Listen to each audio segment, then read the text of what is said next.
আজকে কোন সুখ সভায় এখানে মিলিত হয়নি। এ রাজ্যে একটা অস্বাভাবিক পরিস্থিতি, যা গত 6 বছর ধরে এই ত্রিপুরাজ্যে লাগাতার চলছে। শুধু ব্যক্তি খুন না, এই রাজ্যের মানুষের গণতান্ত্রিক অধিকার, সাংবিধানিক অধিকার, মানবাধিকার সমস্ত কিছু প্রতিদিন তিলে তিলে খুন হচ্ছে। তারই একটা ঘটনা আরো জঘন্যভাবে গতকাল যেখানে ঘটে গেল। এই মুহূর্তে সেরকম কিছু বলার ভাষা আমার কাছে নেই। শুধু আমি যে কথাটা বলতে চাই, কংগ্রেস বাদল শীলকে যারা সরাসরি আঘাত করেছে, সেখানে লাঠি এবং অন্যান্য ধারালো অস্ত্র দিয়ে, অবশ্যই তারা কংগ্রেস বাদল শীলের খুনি। কিন্তু যে খুনিরা, এরা কাপুরুষ। বাদল শীলকে সামনে থেকে না, পেছন থেকে তার মাথায় যে আঘাত দেখেছি, তারা সেভাবে খুন করেছেন। কিন্তু আসল খুনি তারা নন, খুনিদের তার অংশ। আসল খুনি আজকে ত্রিপুরাজ্যের মধ্যে যে রাজনৈতিক শক্তি শাসন ক্ষমতা চালাচ্ছে, আর তাদের হয়ে ক্রীড়নক হয়ে যারা সাংবিধানিক দায়িত্ব পালন করবেন, এ রাজ্যের নাগরিকদের জীবন, মাল, সম্পত্তি, তার অধিকার কাপুরুষের মতো দাঁড়িয়ে এই যে খুন হতে দিল, তারাও খুনি। গত 12 তারিখ এই চুক্তাখোলা বাজারের যে ঘটনা, তার সূত্রপাত তো চুক্তাখোলা থেকে শুরু হয়নি। তার সূত্রপাত আরো আগে থেকে। বিশেষ করে সেদিন সকালবেলা যখন এখানে আমাদের সিপিআইএম এর নেতাদের নেতৃত্বে, কমরেড সুদন দাসের নেতৃত্বে এই রাজনগর ব্লকের 20টি গ্রাম পঞ্চায়েত থেকে এখানকার নারী, পুরুষ, বিভিন্ন অংশের মানুষ তাদের গণতান্ত্রিক অধিকার এটাকে প্রতিষ্ঠিত করার জন্য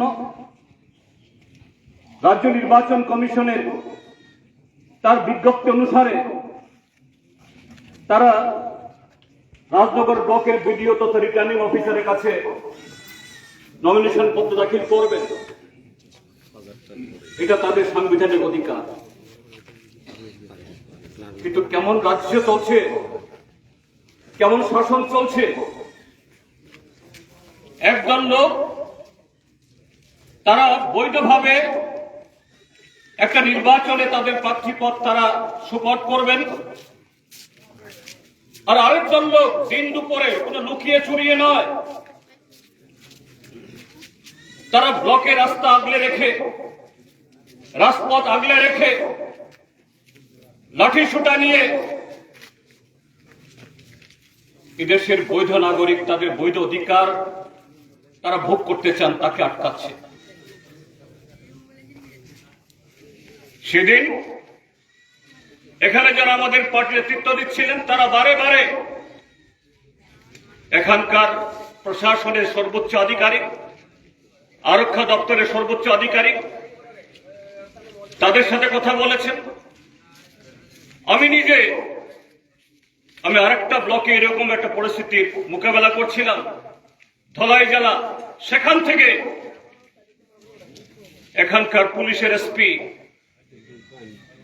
জেলা শাসক, তাদের সাথে কথা বলেছি। এটা কি ধরনের? তারা বলছেন, স্যার সব ব্যবস্থা হবে, আমরা দায়িত্বশীল অফিসার পাঠাচ্ছি। সেদিনকার ঘটনা সমস্ত ভিডিওতে ধরা আছে। এই খুনিরা সেখান থেকে সাহস পেল। আমরা যখন প্রশাসনের আধিকারিকদের সামনে দাঁড়িয়ে আমরা এই দেশের বৈধ নাগরিককে তাদের বৈধ নাগরিক অধিকার ভোগ করার পথে আমরা বাধা হয়ে দাঁড়াতে পারি, আমাদেরকে জামায় আদরে সরিয়ে দিচ্ছে, তাদের গাছটাতে দাঁড়িয়ে আমরা ইট পাটকেল মারতে পারি, বোতল মারতে পারি, তাহলে খুন করতে পারবো না কেন? তাহলে খুনি শুধু যে ৩-৪ জন দুষ্কৃতী এখানে কমরেড বাদল শীলের উপর আঘাত হেনেছে তারা নন। এই খুনি আপনারাও, যারা আস্কারা দিয়েছেন, যারা মদত দিয়েছেন।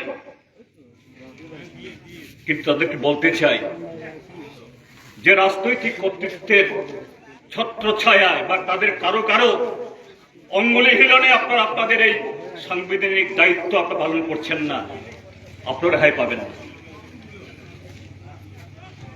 ত্রিপুরাজ্যের গণতান্ত্রিক মানুষ, কমরেড বাদল শীলের খুন শুধু বাদল শীলের খুন না, ব্যক্তি বাদলের খুন না, গণতন্ত্রের খুন, গণতন্ত্র হত্যা। এই গণতন্ত্র পুনরুদ্ধারে এবার দেখেছেন সারা দেশে কিভাবে ঐক্যবদ্ধভাবে মানুষ নেমেছে। অনেক অনৈতিক কাজ কারবার করে আজকে ত্রিপুরাজ্যের শাসক দলের যারা প্রতিভরা তারা কোন রকমের সরকারে আছেন, কিন্তু বেশি দিন থাকবেন না, এই ত্রিপুরাজ্যের মধ্যে তারাও থাকবেন না। কাজে সবার কাছে আবেদন থাকবে, যারা মনে করেন এই সমস্ত অন্যায়ের কারবারি, যারা এখন একতন্ত্র ব্যবস্থায় রাজত্ব কায়েম করতে চান, তারা চিরকাল থাকবে, এটা ভুল। পৃথিবীর ইতিহাসে কোথাও এটা হয় না। চুপ্তাখলার নাগরিকদের, এখানকার ভাই বন্ধু কমরেডদের আবেদন করব, ঐক্যবদ্ধ হন। আপনারাই তো বলছেন এই দুষ্কৃতিকারী যারা গুন্ডামি করে সংখ্যা বেশি না, কিন্তু আপনারা তো অনেক অনেক বেশি। কাজে অনেক অনেক বেশি যারা গুন্ডামি চান না, এমনকি বিজেপির সমর্থকদের মধ্যেও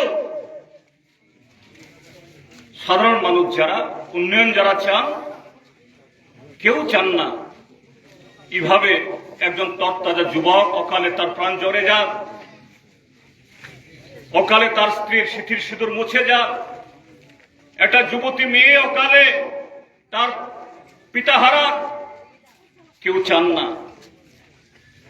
কাজেই চুপ থেকে নয়, ভয়ের ছিটি থেকে নয়, ঐক্যবদ্ধ হন, আওয়াজ তুলুন।